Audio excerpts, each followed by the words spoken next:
For the ones that were lucky enough to actually find this song, go ahead and still listen to this one. You know the lyrics. Otherwise, the rest of you might as well learn them from me, since I have these lyrics down by heart. There's nothing I don't know about this song. This band is as much as why it's my favorite band. Obviously, you can leave messages, comments or whatever else, whatever you want to say. I really don't care what you guys have to say. If it's something good, that's your opinion. Don't really bother me.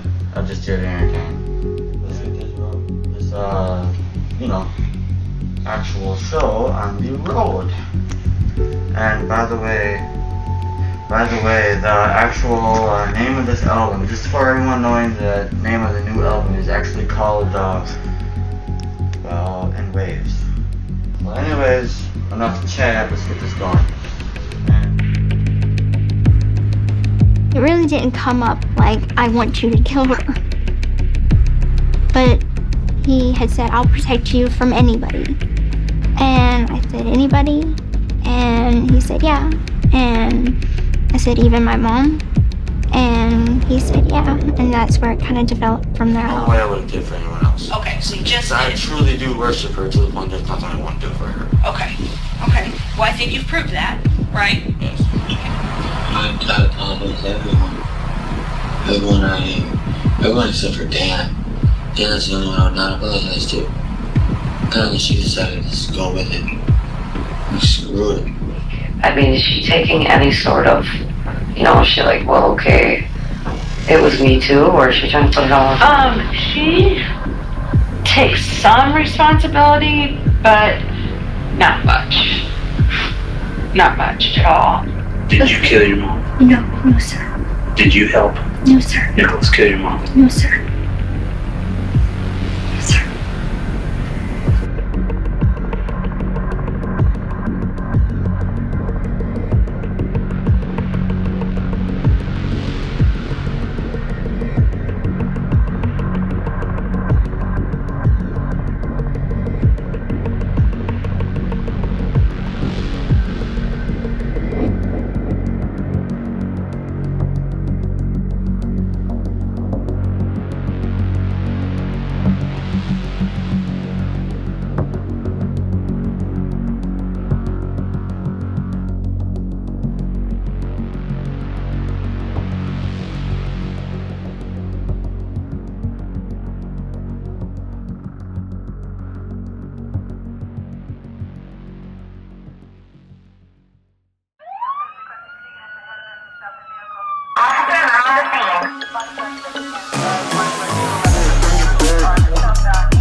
Good morning, good afternoon, good evening, whatever time it is that you are tuning in. This is Unapologetically me, featuring me.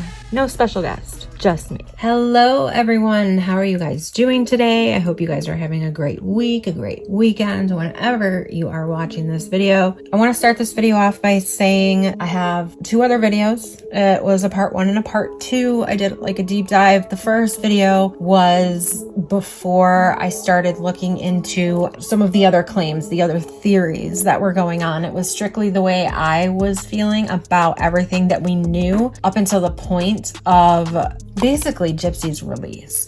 Then I started seeing comments about people were feeling super strong that this was all just a con and that Gypsy was part of this con.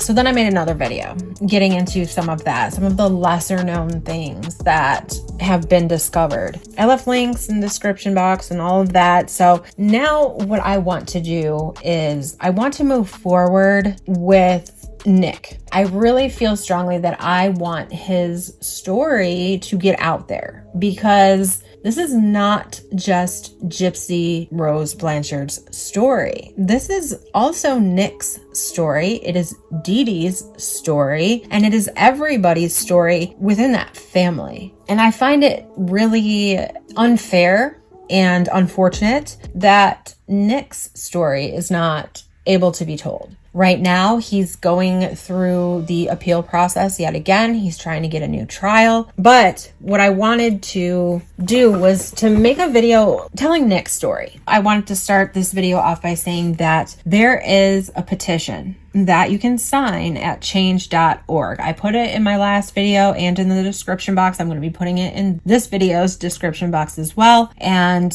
here it is on the screen too. There are a few different petitions on change.org. If you just look it up, there are a few, and I don't know who created those, if those are still accurate or not, but this one in particular is the one that the family is promoting on their Facebook support group page for Nick. So this would be the one that I'm assuming you should be signing. Please, if you have 2 minutes and you feel strongly about this and want Nick to have a chance at another trial, just go sign it. It's totally free. It only takes 2 minutes max. Of course, there is an option for donations if you're feeling extra generous, but you don't have to. Now, if you haven't seen my last 2 videos, I will link them in the description box below as well. They're really long, much longer than I intended them to be, but there's just so much that I wanted to cover. There's obviously a lot more that I want to say. There's a lot more that I want to get into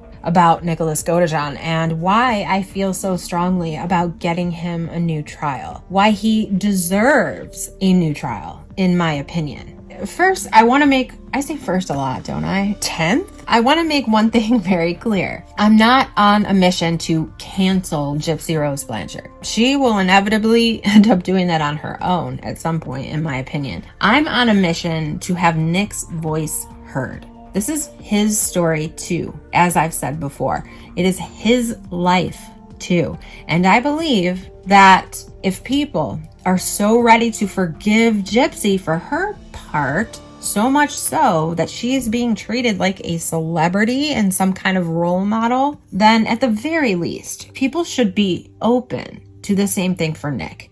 And that's just my opinion.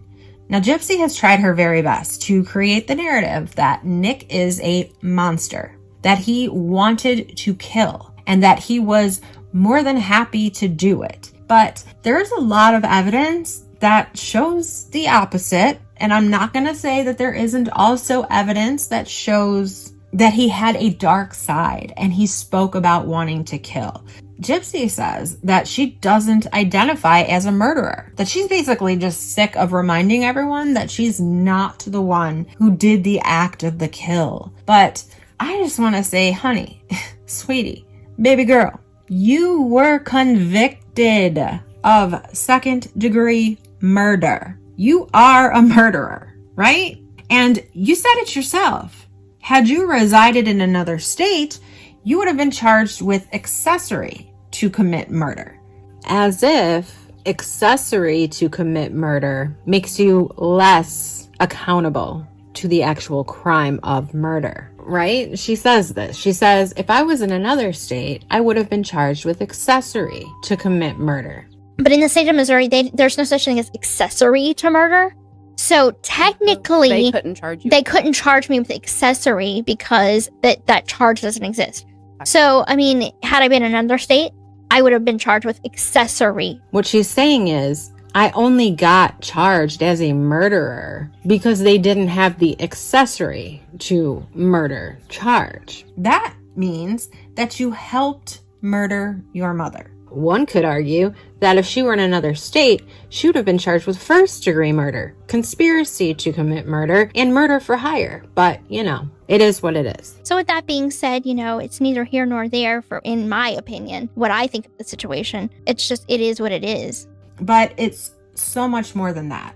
Gypsy didn't just help Nick kill her mother. She planned and orchestrated the entire thing up until the very minute it happened. Okay, this is the new charge, Class A felony of murder in the second degree, and that acting in concert with another knowingly caused the death of your mother by stabbing her. Okay?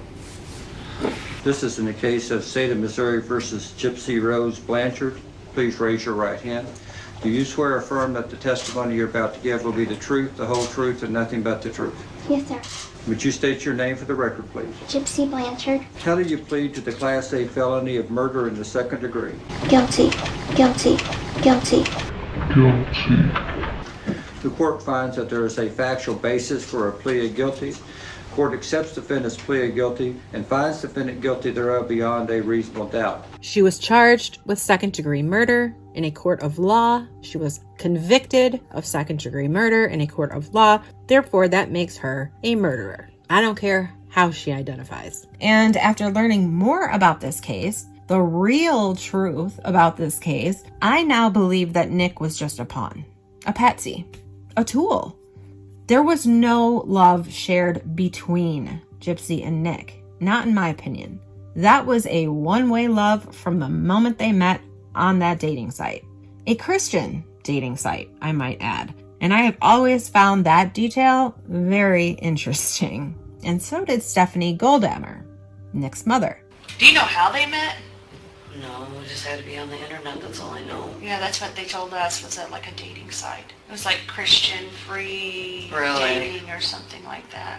And I wanted to go over a little bit more about this interview with Nick's mom in this video. I did touch on it in part 1 of my deep dive, but only briefly. Because I want this video to be more about Nick's story, we're gonna look more into Nick's side. So let's just start with Stephanie Godejohn's interview. Now I wanna say that she's no longer living. Tragically, she passed away back in 2021, and I can only imagine that this case played a major role in that. So I would like to acknowledge her passing. May she find peace. And I would also like to give my deepest condolences to Nicholas and his family, especially his younger brother, who not only lost his big brother, whom he adored and is now in prison for life, Nicholas, but also his mother, Stephanie. All because of this tragedy. I do miss Nick too. Do ya? Alright, well, you'll get to see him again, I'm sure. Okay? That I don't know. I couldn't tell you, man. My younger son, who loves his big brother, you know? Yeah. He's the only brother he has, and trying to explain to him, you're probably not going to see Nick. And he doesn't, you know? Understand, yeah. Right. Now, the detective who questioned Nick also spoke with Nick's mom, and she was clearly at a loss for words after learning what her son had done. He got a bus ticket, Yeah. and he came to Springfield, which is where I live, New Yeah. York. And he and Gypsy conspired to kill her mother. He stabbed her numerous times in the back while she slept in her bed. They cleaned up the area. He had a hotel room. They cleaned up, it was all like... They cleaned up some blood that was in the house. They got a hotel room. They hung out until they can get the bus ticket to come back here. She said she is in shock a few times, and I can only imagine. Are you serious? Yes, ma'am. He's never done anything like this. Nothing violent, you know what I mean? That's why I'm in shock. Okay. I'm just in shock. Yeah, I can't even, it's incomprehensible what's going on right now. Because she is Nick's mother, and I can assume that she was his primary caregiver throughout his life, she would be the best source of information about her son, right? I mean, you would assume that. Most of her shock, more than likely, comes from her never witnessing any violence whatsoever from Nick in any way during his life. I mean, it's just, my son has never done anything violent, so it's like... That's what for he her, said. I mean, oh my God. Up until that point, she describes Nick as a good kid a few times and just doesn't seem to be able to wrap her head around how or why Nick could do anything like this. I mean, they're good kids. That's the thing that sucks, is that he's such a good kid. He's a good kid. He's not, he's definitely not built for prison. I mean, I knew that he was, like, madly in love with her. I had no idea, but there's no way I could comprehend him doing this. Like I said, he's always been a good kid. He's never given me trouble. Well, good-natured kid, She speaks about how she was concerned about the relationship between Nick and Gypsy. She says she repeatedly spoke with Nick about finding a girl where they lived, a quote, nice church girl, unquote, from their church. I think he's madly in love with this I girl. know. It's like, even when I try to talk to him about, there's plenty of girls out there. You're a good-looking kid. Why don't you meet a girl at church or something, I mean, but we always try to talk to him about dating someone around here or, Yeah. That's the thing. He's a normal-looking kid. I mean, he has, but, he's just was selling himself short. Even, like, the servers at my work would be like, he's a cute kid, Well, fortunately, he has this beast that's been talking to him for a couple of years, and like I said, he sets his mind to something. It's just like, he can't focus on other things. I mean, if you learn about that's a little bit about it. Okay. Like, if you focus on something, you can be really good at it. Okay. But, yeah, he wasn't having dating anyone else. I'm like, let's go to church. You might find a nice church girl, She expressed concerns about how Nick seemed to focus on Gypsy and only Gypsy. And she talked about how that's how it is, quote, when you have what he has, unquote. I mean, that's the way it works, though. When you have what he has, it's like your mind focuses on one thing. Do you know what I mean? Yes, ma'am. And this is referring to Nick's Asperger's, which is a form of autism, and we will get into that later. She states that when Nick would focus on something, he would be very good at it. But once he met Gypsy, she was all he focused on. And I think we see that when we look closer into the messages between Gypsy and Nick. Now, I want to bring something up before I go further. Kind of off topic, but not really. There's a TikTok that Gypsy reposted to her own TikTok that I find to be rather disturbing. While everyone is entitled to their own opinion about this case and free speech to express it, I found it disturbing that Gypsy reposted it, especially because what this girl is alleging in her TikTok, there is no evidence of. I'm going to play you the TikTok and then we'll talk. Trying to demonize Gypsy Rose and defend Nicholas Godejohn.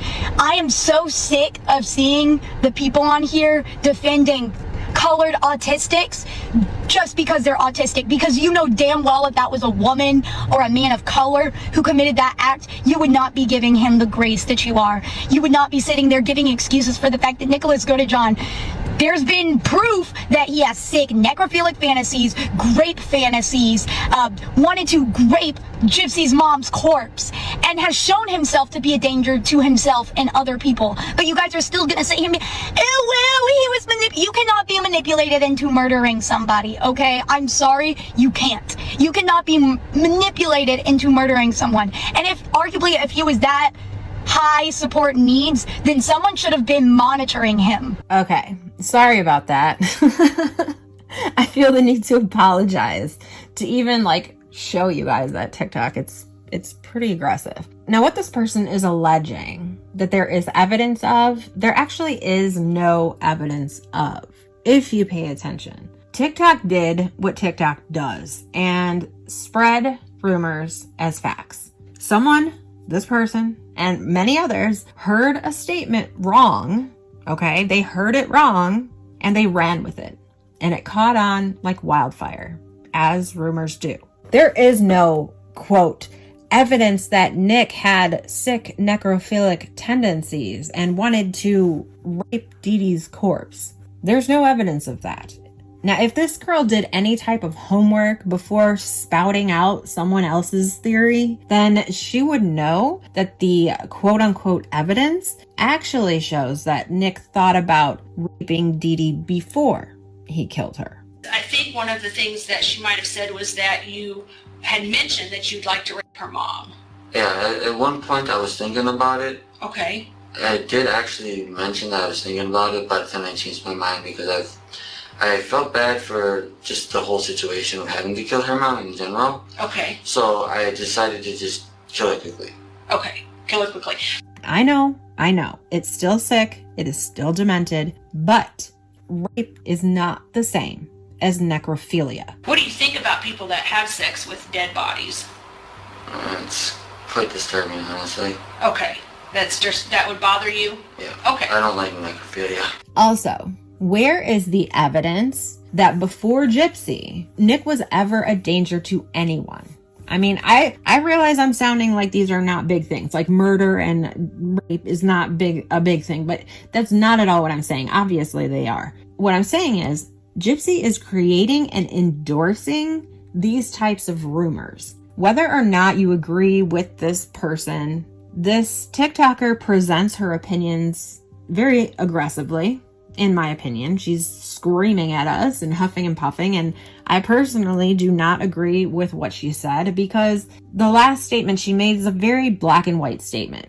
She said, "You cannot manipulate someone into killing someone." And in my opinion, this case in particular is anything but black and white. And this type of statement by someone who is obviously uneducated about the actual facts and evidence in regards to this case is why rumors are so toxic to true crime cases. There is a lot to consider, which is the purpose of this video that I'm making right now, so that Nick's side can get out too, and maybe some of these rumors can stop being spread. I don't know about you, but I rarely repost anything. When I do, it's usually things that I can agree with 100%. You know what I mean? Like, I could legit say those exact words. The original poster said it so perfectly, I couldn't have said it better myself. So I'm just gonna repost it because I feel the same way. So in my opinion, that's why Gypsy reposted it.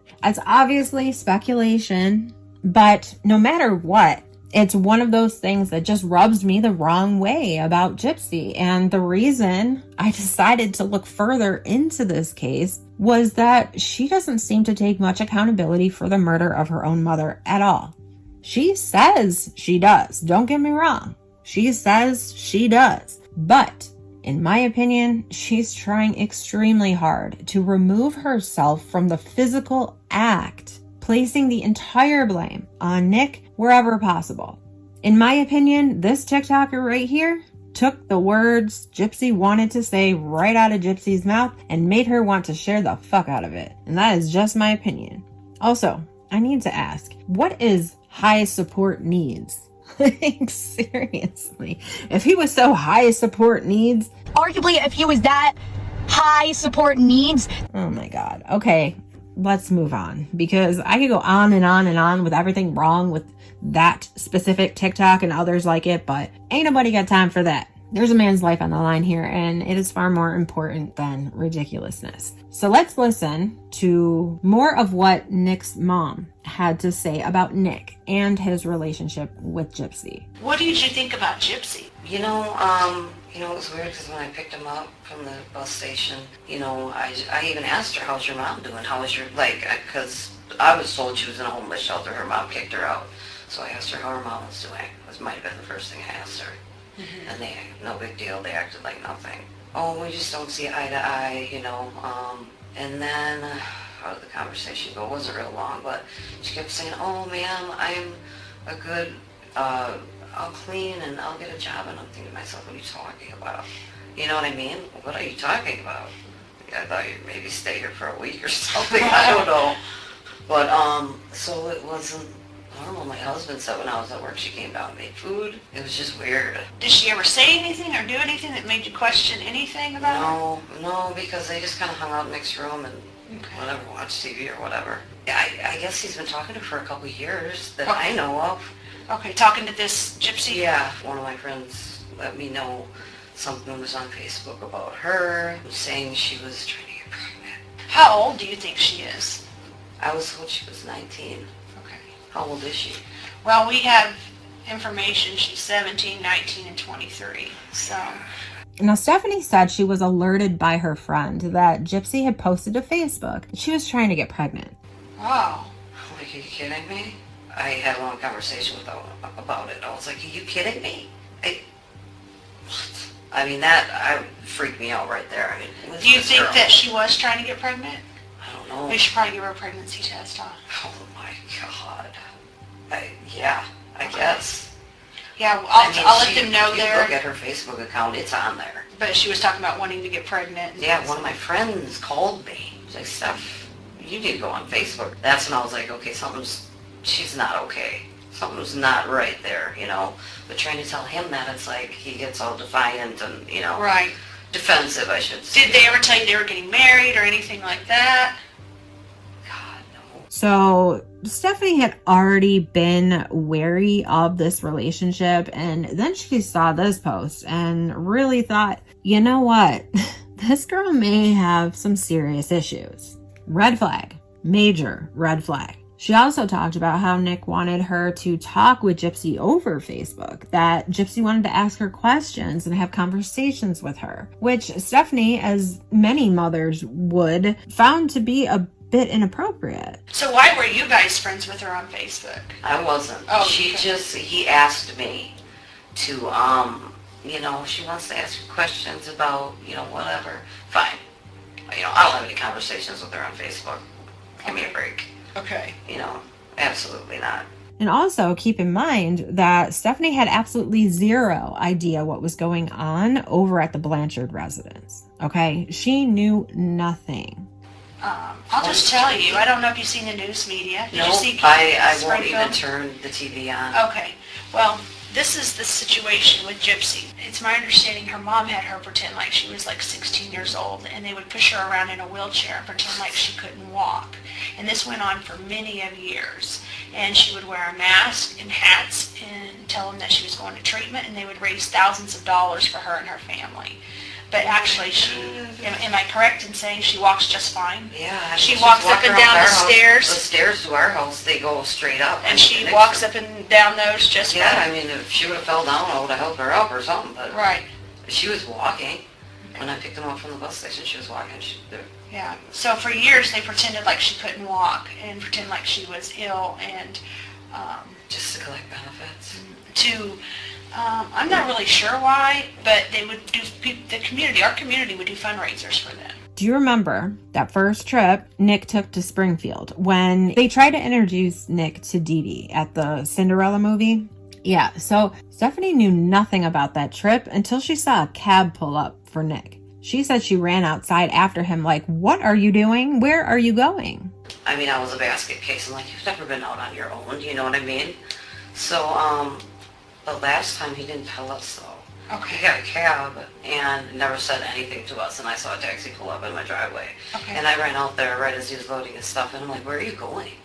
He's like, well, I didn't think you were going to let me go. I'm like, well, I mean, why would, you know, it's not okay for you to just take off. You don't tell us where you're going. The way she describes speaking to Nick is similar to how one might speak to a child or someone much younger than the 26-year-old man that Nick was at this time. So that's why we kind of, you know, treat him like when he was last doctor he talked to, they said his mind is probably always going to be 15, 16, right around there. So we always try to keep a close watch on him. When he said he wanted to go down there, I mean, I was a basket case. I'm like, you've never been out on your own, you know what I mean?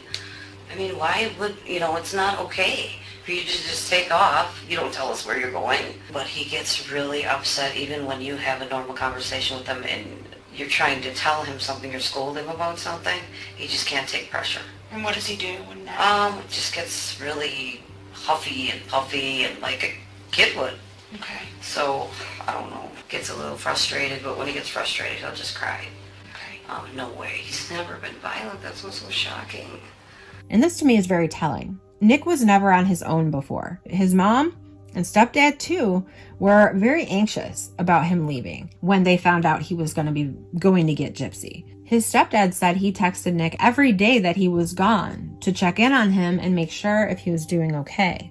What day was that you talked to him? Do you remember? Was it on that cell phone or was it? It was on my phone. On that phone here? I talked to him every day he was there. Stephanie also makes the comment that Nick does anything that Gypsy asked him to do. Everything she said, he would, no, you know, okay, baby, or whatever, and oh my God, She's a beast. Yes, Stephanie Godejohn refers to Gypsy as a beast at least twice that we can hear in her interview. Even like the servers at my work, they'd be like, he's a cute kid, you know, well, fortunately, he has this beast that's been talking to him for a couple years, and just that he was always online with her, or she sent him like a ring in the mail or something, and always, I love you, and this and that, and like, you don't even know our relationship on the internet is not a relationship. it's really sad because he is a good kid and he's a good looking kid, and for him to ruin his life over that, I'm sorry, but she's a beast. Yeah. And it's weird because I almost feel like Nick's safer right now than having her orchestrating him doing anything, you know. It is pretty fair, in my opinion, to say that this relationship was scary for Stephanie. She was concerned about her son being with someone that did not have his best interest in mind. That is, of course, speculation based on my understanding of Stephanie's interview, but she knows her son and how he is. She is not getting a good impression of Gypsy's intentions. And then this public pregnancy post on Facebook comes out and she's like, Nick, no, not happening. Which reminds me. Remember, in my last video, when I said that it was alleged by someone that Gypsy may have been pregnant or told Nick that she was and that she lost the baby because of the feeding tube or something like that. And I said I was foggy on the details and it was all alleged and I, did not want that to turn into a rumor, and that I was going to look more into that. Okay, so I found the text messages, and from these messages, you can see where it could get confusing as to whether or not Gypsy actually was pregnant. But this is what the text messages actually say. And it took me forever to find these, but I wanted to clear that up if I could. Now, this is May 30th of 2015. Gypsy sends a text message to Nick that says, I was supposed to get pregnant in a week and a half. And Nick responds, okay, hun, so what are you saying? And Gypsy says, I just feel sad I'm not. And Nick says, oh, I see, hun. Gypsy then says, part of me is really worried about my tube. And she's talking about her feeding tube. She goes on to say, what if I could have it taken out being pregnant? And Nick says, you said you would have it taken out. And then Gypsy says, could you wait like 10 months for plan B? And then Nick says, so you want me to get you pregnant again? And Gypsy says, I'm getting it changed, hun. And Nick says, oh, because for a second, I thought you wanted me to get you pregnant again, dear. And she says, I was just wondering, does Big Bend have a hospital? She then says, besides, I'm late on my period. Nick says no, and I'm assuming that's in regards to the question of the hospital, and that's all there really is in text messages about that. Now, we have heard about a big argument that Gypsy had with her mother about some medical procedure, and it's been alleged that it's about her feeding tube, and that how Gypsy wanted to have her feeding tube removed, and her mother just was irate. She wasn't having it. That was not going to happen. Gypsy was keeping that feeding tube. Now, this may have been why the removal of the tube was so important to Gypsy at that time. For some reason, she felt that she needed to get rid of that tube if she was going to get pregnant. So it appears to me that she really wanted to get pregnant, but in the back of her mind, she worried whether or not that feeding tube was going to be an issue, which was one of the reasons getting Gypsy pregnant was not really an option for her in her mind. That's just my opinion. And I don't want to veer off topic again, but I do it a lot, FYI. But it appears that Ryan Anderson, her current hubby, is really trying to portray that he got Gypsy pregnant. This, of course, is only a rumor right now, but it shows his creepy character even more, at least in my opinion. For some reason, he just really grosses me out. Some of the things that he has said to the media as well as in interviews is questionable, at the very least. Like this one, where he says Nick was actually the mastermind behind it all. People call her the master manipulator. It wasn't that. It was the other way around in that relationship with her ex. It was the other way around. She was manipulated. Just look at Gypsy's face here.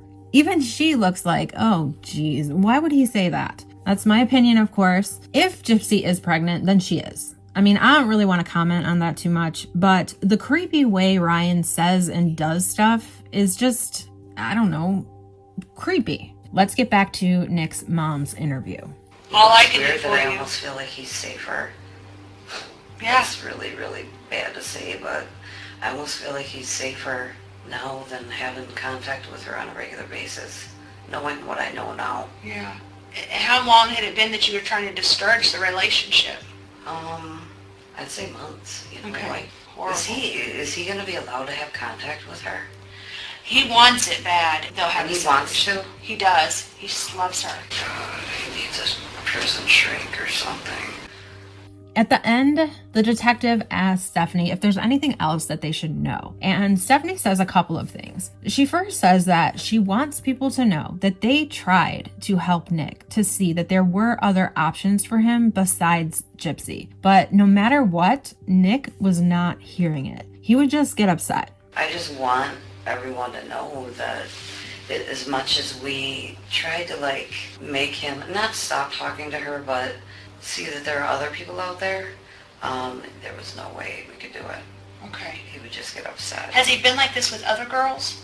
No. And I'm sure, as Nick's mom said earlier in the interview, at the end of the day, she just wanted her son to be happy.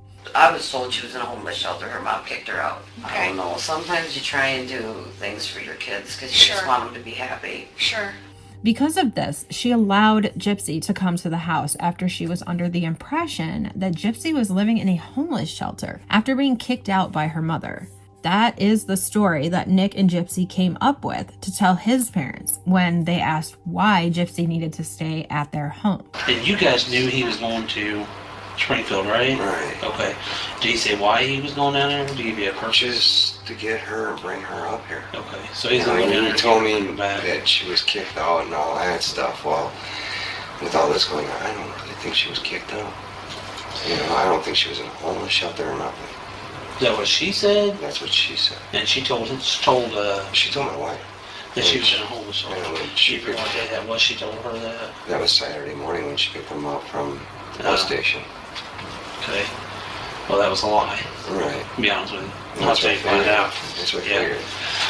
Yeah, that was a bull-faced lie. She wasn't kicked into a homeless shelter. So. Stephanie tells the detective Nick has never been like this with any other girls, that he really hasn't had many girlfriends with the exception of one in high school. Has he had a lot of girlfriends? Maybe one or two. I mean, he has girls that are friends, but Right.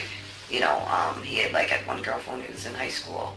Okay. But no. She also says that Nick's always honest, and no matter what they ask him, he will be honest in his answers. I just want you to know that, you know, whatever he's done, he is a good kid. I get that know, feeling when I talk to He him. is a really good kid, and anything you ask him, he will be honest with you. Okay. You know? Which we saw and heard for ourselves. It didn't take Nick but 30 minutes to come clean about everything, whereas with Gypsy, it took near 2 hours and they still didn't have the truth from her. You pulled all the strings on it, and you're behind it. I'm not going to play the sympathetic game. I'm not like that, okay? I can see right through it. I'm not able to be in jail. And I always play that one clip in the beginning of my video where she's in the black and white stripes and she's giggling, saying that she hasn't even been completely honest with her own lawyers. This is actually kind of the first time I've been honest. Besides being honest, my attorneys, even that, I haven't been completely honest with them.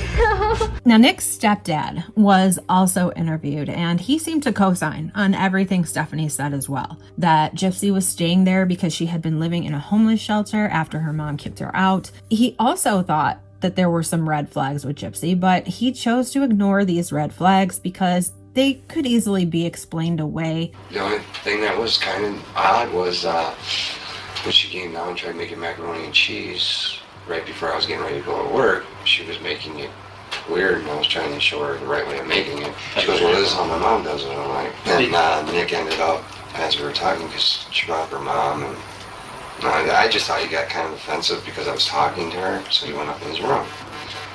And then when I was getting ready to leave and supper was done, he came back down. But it just seemed like he was kind of upset with me or upset about something. And he knew you were talking about her, Gypsy's mom. Right. Was that conversation between you and Gypsy and about her mom? Was it kind of a lengthy conversation? No, just a short one, just about her cooking. That her mom never let her cook or anything. All right. Did you see anything on Gypsy or about her or Nicholas that would stand out? The only thing that freaked me out is she was wearing a wig. Okay. Yeah, she was wearing a wig, and then how did you know it was a wig? When she was in Nick's room, well, then I had to talk to Nick for something, so I went in his room, and all of a sudden, you notice this person with, short hair like that, and my line was like, and he's going to me, Dad, Nick's got some dude in there also.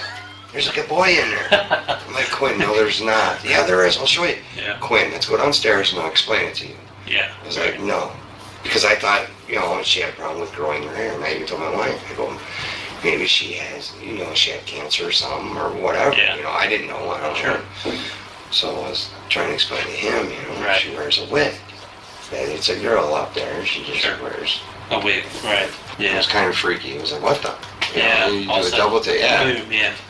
And she never said why she was wearing it, or Nick ever I said never asked. Okay. I'm not that way. I don't ask about people's, illnesses or problems or whatever. Sure. And I'm damn sure that murder was the last thing on his or Stephanie's mind when wondering what those two had been up to. Because Nick's stepfather did have a feeling that they were up to something. A couple times I'm like, you guys are not getting in trouble, right? Which I wasn't thinking that kind of trouble. I was thinking, like eloping or whatever. Yeah, right. I wasn't expecting anything like this. Yeah.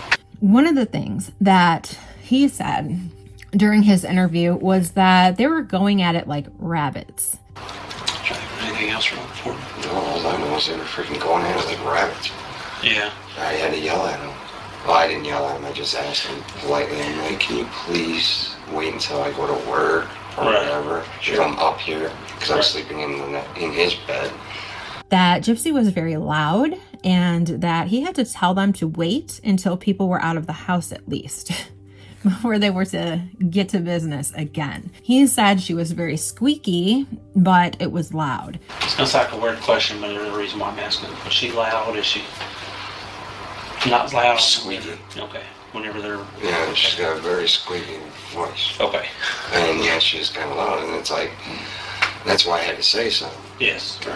So Nick and Gypsy were having a decent amount of sex after the crime took place. When these two parents found out what Nick and Gypsy did, they were appalled at how normal the two of them had been acting, especially Gypsy, after knowing her mom was now dead. I talked about the hypersexuality aspect in the last video, and it is my opinion that they both have this kind of oversexed nature to them. I also brought up the shed briefly in that video and said we would get more into that in another video. So let's talk about that shed for a few minutes. Here you see how that shed is set up. In it is a toddler bed with no mattress, some toys, a fan in the window. It's decorated like a child's playroom. This shed was allegedly where Dee Dee would lock Gypsy up from time to time as punishment. But there are some other allegations that have been made about what that shed was actually used for. These allegations come from Fancy Macelli, whom we talked a lot about in the last video. I just want to say up front that I personally do not have any evidence to back up this claim. What we do know, however, is that Gypsy is comfortable with sex, right? We see that. We know she role-played with not only Nick, but Dan. For a fact, we know Gypsy had plenty of access to the internet and was on at least one dating site. We also have evidence that Gypsy herself was purchasing BDSM merch on the internet. We know she made videos for Nick that were pornographic in nature. There is evidence of that as well. Which, come to think of it, remember Nick's one and only prior arrest? It was for allegedly watching porn in a McDonald's parking lot for 8 or 9 hours. Well, allow me to enlighten you on a few things about that.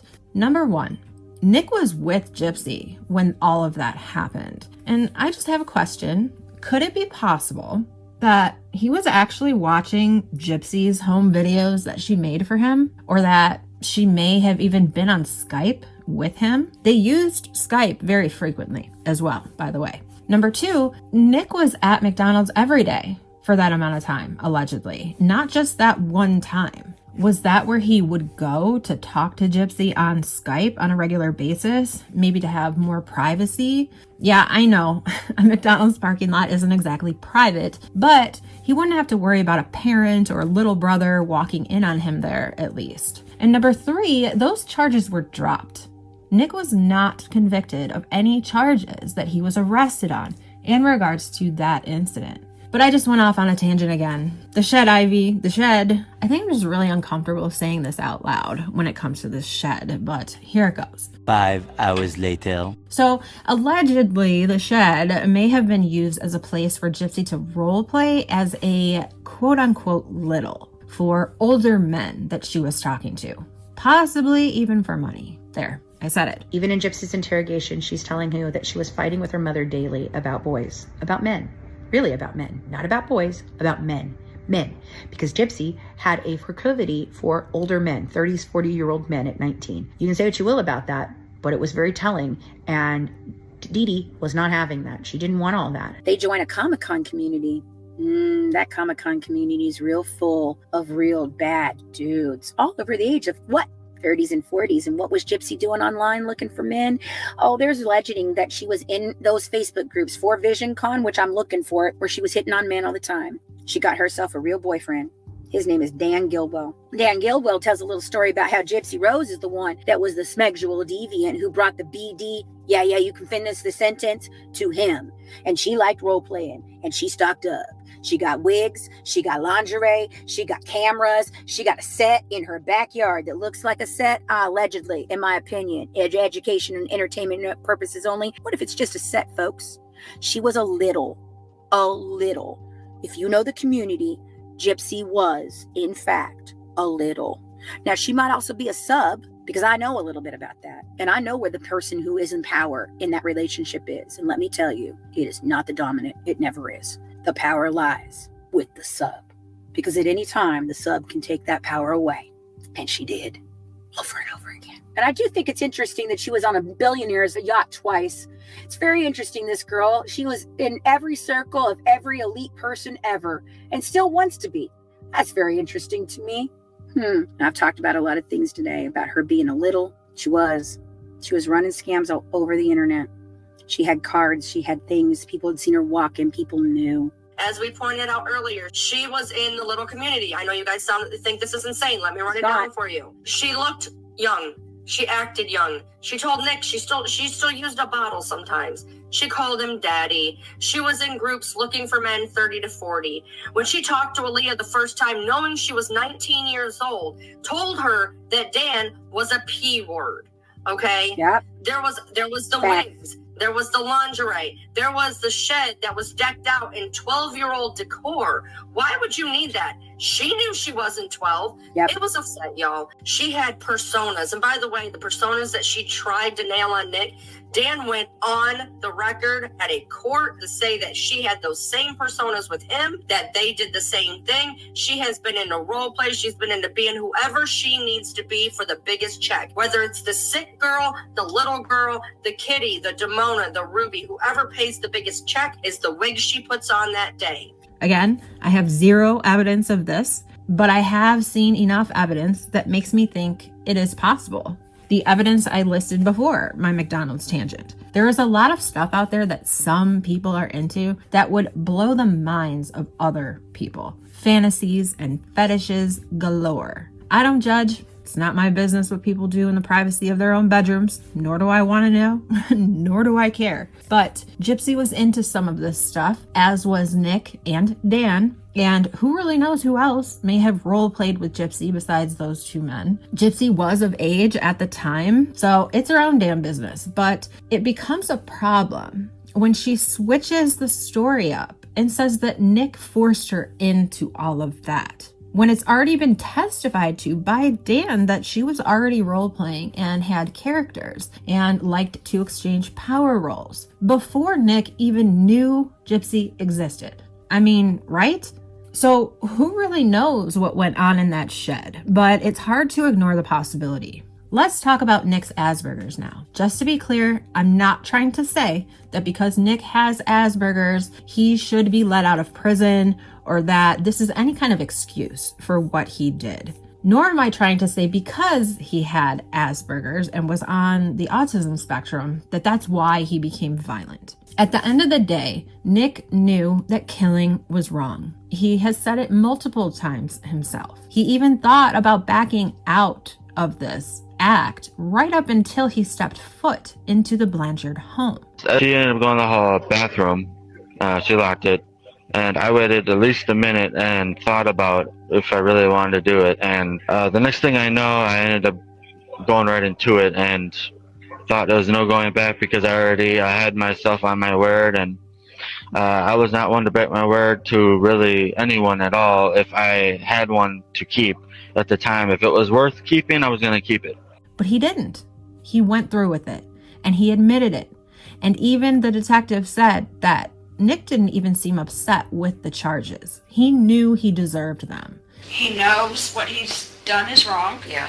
He says that he would have never hurt anyone if it wasn't for Gypsy and his Absolutely. love for Gypsy. He says she wanted him to do it. He cried a lot, not necessarily about the charges. He's like, okay, he appears okay with that part of it, but the part that he's never going to see Gypsy again or you or whatever. So she amazingly got in his head pretty well. He accepted his part. He showed remorse for his part. He was more upset with the fact that he would never see Gypsy again. He would never hold her again. He was going to serve out his sentence alone without her. I feel horrible. I can't believe this. I better be able to see Gypsy. I just want to build older. I really wish that Gypsy could say hi to me. I wish I could just hold on to her and never let her go.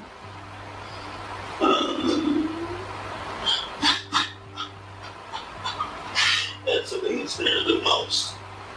You should hurt as badly as they do.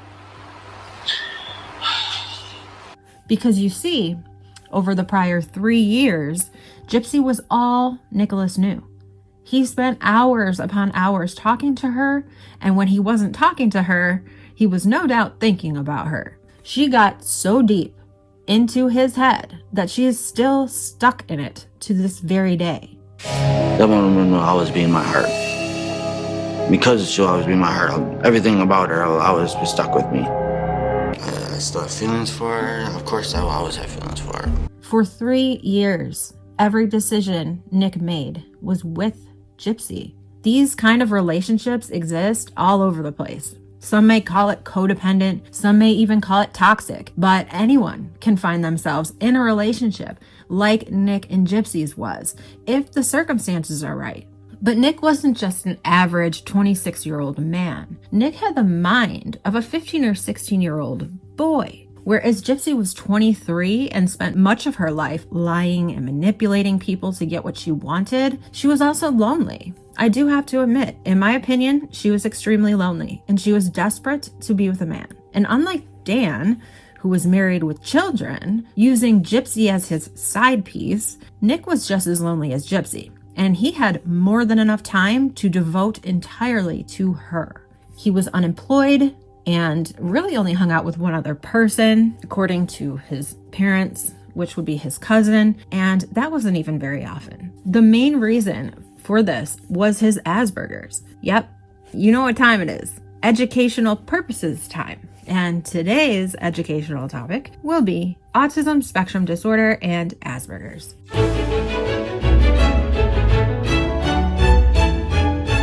Nick's father posted to the Facebook group a quote that read, "If you've met one person with ASD, then you've only met one person with ASD." From my understanding and experience, that is 100% accurate. I am certainly not a professional or anywhere close to it, so let's learn from some people who are. There are 3 levels of autism spectrum disorder. Level 1 requires the least amount of support and what some would call high functioning. This is typically where Asperger's would fit in, though the traits of the next level, level 2, can also be seen in individuals with Asperger's as well. You can pause to read these, by the way. I'm not going to bore everybody by reading every single thing. And of course, you can also skip through all of this if you want. Level 2 requires substantial support. These individuals require school accommodations and they struggle a bit more with social cues and nonverbals than someone at level 1. And then there's level 3, which requires very substantial support. These individuals may often be non-speaking and prefer solitude only interacting with others when they need to. And again, like I said, you can pause to read. I'm getting this information from the website Psych Central, but if you search for information on ASD, you'll find that much of this general information is standard across the board. Now, Asperger's is a type of ASD that was diagnosed as its own developmental disorder up until 2003. So in the DSM-4, Asperger's was its own diagnosis, but now it is listed in the DSM-5 as a category of autism spectrum disorder. It's considered outdated to use the term Asperger's, but many who are diagnosed from the DSM-4 still may refer to it as Asperger's. In order to not confuse myself or any of you, I will continue to refer to it as Asperger's for now, and I'll start calling it ASD as a more general term later on. These are some of the traits. Now, as I read these off, you can make a note of how many of these traits we've been able to see and hear Nicholas portray, whether from his text messages, Facebook messages, or from his interviews. Formal speech patterns, average to above average vocabulary and intelligence, focused interest in one particular subject, ability to talk for long periods of time about their interests, strict routines or rituals, difficulty acclimating to changes in routine, needing long periods of alone time, peculiarities in speech and language, inability to engage socially with peers, disinterest in social interactions because of difficulty with small talk, problems with non-speaking communications, uncoordinated movements or clumsiness, and sensory issues such as sensitivity to light, smell, or touch. Now, I don't know about you, but I definitely see many of these traits in Nick from what I've seen of him, which obviously is not much. I don't know the guy in person. I've never spoken with him, but we've also heard Stephanie point out the focus on one particular thing in her interview, which from what I've seen of Nick before Gypsy, and again, there isn't much, but it seems that music was one of Nick's big focal points. He made videos talking about music and appeared to be very knowledgeable about the genre of music that he was into and the particular bands he enjoyed listening to, and he enjoyed sharing that and talking about it with others. What I really want to focus on, though, is how ASD affects relationships. Whether these relationships are acquaintances, close friends, or intimate partners, there are social and communication differences between someone with ASD and someone without it. When it comes to communication, people with ASD may struggle with understanding what people are thinking or the meaning behind their words. And we see this with the text exchanges between Nick and Gypsy. Nick will often ask her, "What do you mean?" Or, "Can you please tell me how you meant that?" The communication difficulties are not just in speaking either. They're also in interpreting nonverbals such as facial expression, body language, and vocal intonations.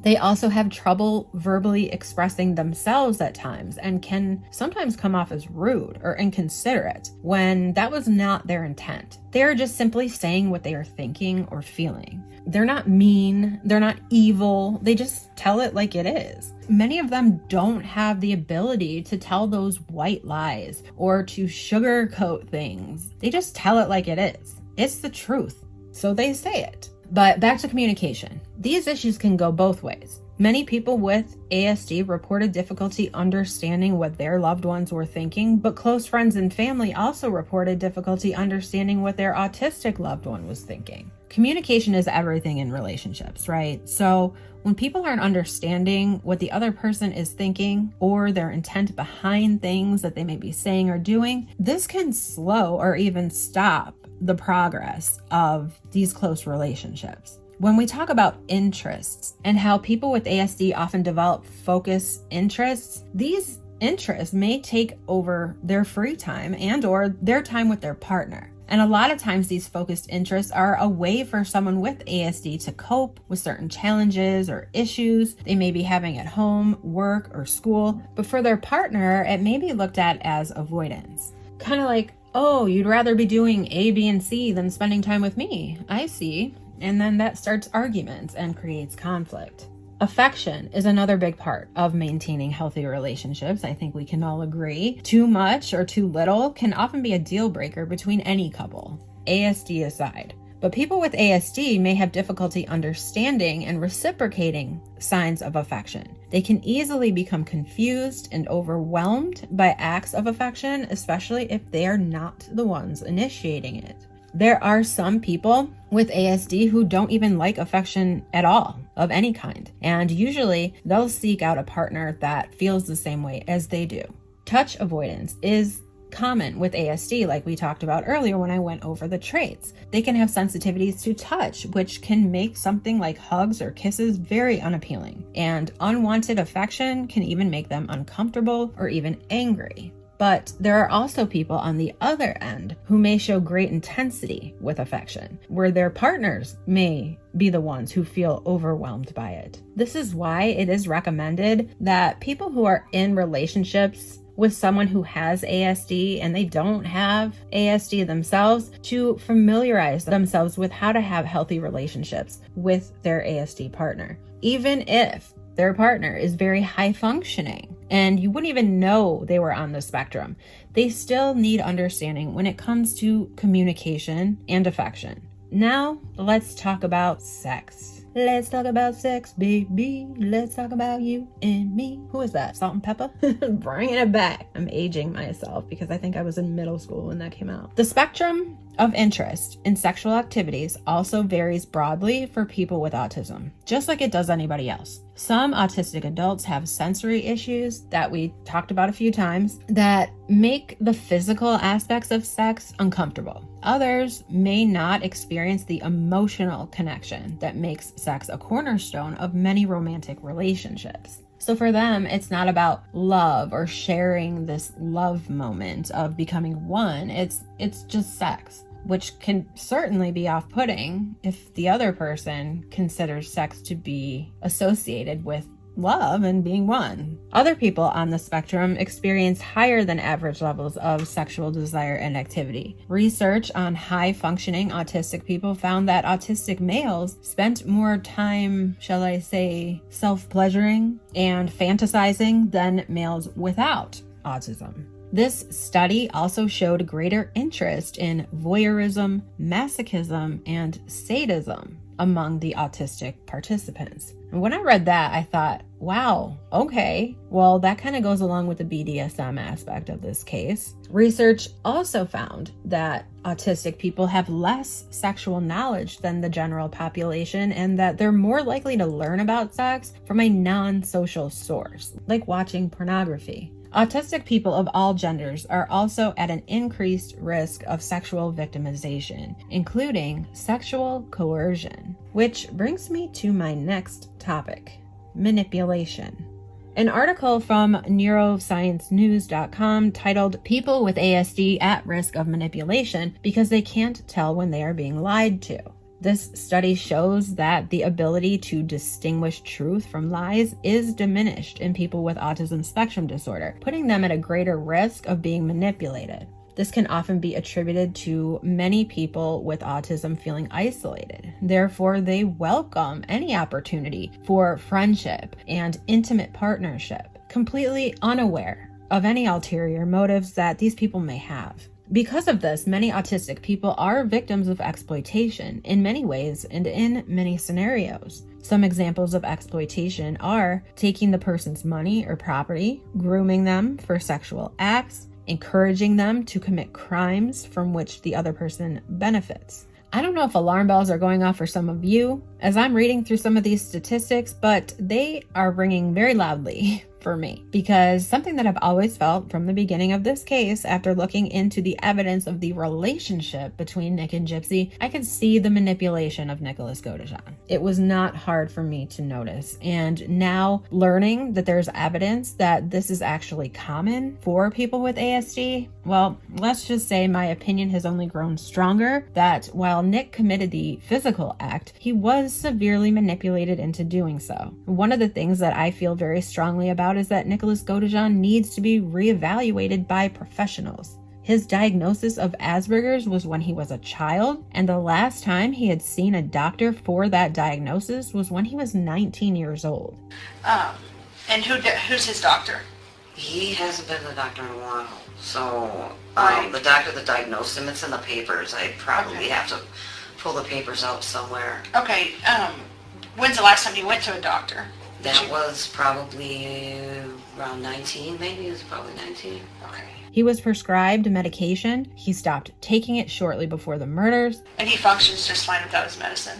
Yeah, the thing is with his medicine, when he was living with his dad, he was taking his medicine. And he just didn't want to take it anymore. He moved back in with me and he didn't want to take it anymore. But he seemed to be okay. Okay. He wasn't, you know, I mean, I'm used to it. I raised him. To me, he didn't need it, but... Okay. I would be interested to know what type of medication that was. Was it an antipsychotic, antidepressant, anti-anxiety medication? Does he still need this medication? Does he need a new medication? Would he still be diagnosed with Asperger's, or would he be diagnosed as more of a level 2 or 3 on the autism scale? Nick speaks about hearing voices and that he thinks he has multiple personalities, but he's never been diagnosed with that. It's my opinion that he needs and deserves to have further evaluation because, and I'm not saying he has this, but schizophrenia typically develops in your 20s, and Nick was in his 20s when he was hearing voices. Again, I want to reiterate, none of this is an excuse. He still clearly knows right from wrong. He knew that killing Dee Dee was wrong. He knows that murder is wrong. But he's also always been adamant that he would never do it if it weren't for Gypsy. And it's not as simple as him just doing it because Gypsy asked him to do it. She had him convinced that she was being physically tormented by her mother and abused every single day. I mean, even taking out the sexual manipulation that, in my opinion, occurred, Gypsy asked Nick if he would protect her from anyone, even her mother. He had said, I'll protect you from anybody. And I said, anybody? And he said, yeah. And I said, even my mom? And he said, yeah. And that's where it kind of developed from there on. And he said, yes. And she groomed him. She heard about this evil side, and she groomed that part of Nick. She helped that evil part of Nick to grow. She created an altar that was just as evil and seduced him with it. There is video evidence of this. Ruby was the one who was in love with Victor, and Victor was in love with Ruby. He actually first told you about his alter ego, Victor. Do you recall that? Yes, sir. And Victor was a vampire that was 500 years old. Yes, sir. And you decided to come up with your alter egos just to kind of please him. Yes, sir. I downloaded the police files and the reports, and I read through them all. Included in these files were supplemental reports from other inmates who were incarcerated with Gypsy at the Greene County Justice Center. I will say that the statement that I'm going to read you should be considered as just an allegation because it is from an inmate that was looking to gain immunity on her own case from offering up this information. But I do believe this allegation to be possible. I even hinted at being suspicious of this exact thing myself in my last video. The statement is dated August 11th of 2015, so at this point, Gypsy had been in jail for about 2 months. You can pause to read the whole thing if you want. I'm just going to be using the inmates' initials, not their full names. So this inmate, AF, described Gypsy as being, quote, creepy smart, unquote. AF explained that she knew about Gypsy's case before Gypsy came to the jail and that she fully supported Gypsy. In speaking with Gypsy, AF asked Gypsy if she, quote, sought Nicholas out, unquote, referring to Gypsy seeking Nicholas out to kill her mom. And Gypsy told AF, quote, I probably did, unquote. AF was speaking to Detective Hancock, the same detective who first interviewed Gypsy because he's the detective assigned to her case. And AF told Detective Hancock about all of the conversations that she had with Gypsy about the murder. And one of the other things that AF told Detective Hancock was that Gypsy said she had cleaned up blood from the, quote, bed to the bathroom, unquote, using carpet cleaner and wipes. Yet, during Detective Hancock's interview with Gypsy, which we all heard, she said several times that she had not gone into the bedroom that Dee Dee was killed in after Dee Dee was deceased. During this conversation with Detective Hancock, AF gave the names of 2 other inmates that Gypsy had talked about the murder of her mother too, who both also wanted to talk to Detective Hancock, and I'll get to their statements too. But AF also told Detective Hancock that Gypsy made the statement to her, quote, "I am going to get away with this," unquote. Gypsy also told the 3 other inmates about how she put the knife in Nick's hand and told him to go kill her mother, which is exactly how Nick tells it too. Gypsy also told the women that she turned the AC in their home down to 40 degrees to preserve her mom's body. And allow me to veer off real quick because it's just what I do, apparently. Sorry, not sorry. Because there has always been another thing that confused me after reading this police report. And if any of you guys have read it, you'll know what I'm talking about. I'll put it up on the screen here though. One of these reports says Charles Blanchard and the other one says David. I'm pretty sure it's David all the way through. I don't know where Charles Blanchard came from, but maybe I'm wrong, maybe I'm mistaken. But when David Blanchard, the neighbor, went inside the Blanchard house without permission, may I add, he said that no one was in there, that the house looked normal. My first thought was, okay, this is Missouri in June, and it had been 4 days since the murder. The odor of decomp would have been horrendous. How did the police not smell it immediately after finding the unlocked window and opening it? Let alone David, who was actually inside the residence. And according to one of his interviews, he even opened up Dee Dee's bedroom door and peeked inside. And I hit the light switch and the light did not come on. I did not feel the need to go in the room, so I didn't. When the officers entered Dee Dee's room, they noticed the top sheet is covered in blood.